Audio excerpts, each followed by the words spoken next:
Hello there, it's Kathryn at Discount Vouchers here. I've had quite a few people asking about the thermometers, the non-contact thermometers that we sell on the Deals Club. So I ordered one for myself and I just wanted to show you what it's like.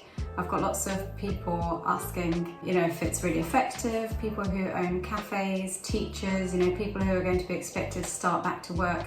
And I think, perhaps if you do own a business, it's something that you can use just to make sure that none of your staff have a temperature when they turn up to work, or if you're a classroom teacher, you could check all of the children when they come in, and it's a completely sanitary way of doing that as well. So you don't need to worry about disinfecting because it doesn't actually make any contact.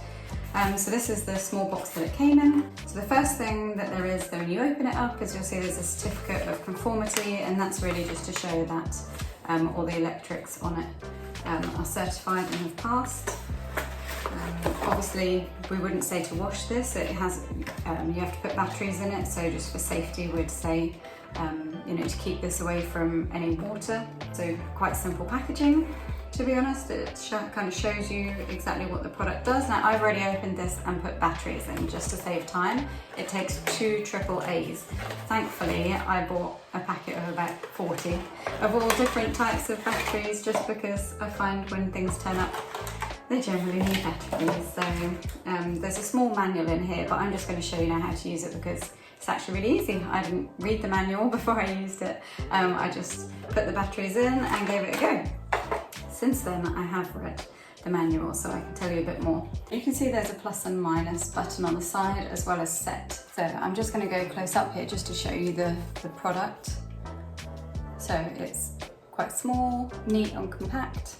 Definitely neat enough to take in a handbag or a rucksack, even if you're cycling into work, for example. Pull the trigger to switch it on. Ready to take your body temperature. If you have extreme conditions, very cold or very warm, you can take the surface temperature of something, take the room temperature of something. I would use this at work because everybody always tells me that I'm too cold and that it's perfectly warm, so I might use that for different circumstances actually. And here we're back to body. And you would just pull the trigger here, and that reads the temperature. So at the moment it's off. It turns itself off after about 30 seconds of inactivity. Press the trigger once, and so this is asking for body temperature. If I want to just account for the surface temperature in here, because it's quite warm, I can just point this into thin air and it will read the temperature of the room. So you set the room temperature, and I'm going to set that, so now it's ready to take my temperature. I'm just going to move my fringe out of the way. Yeah, and there's my reading.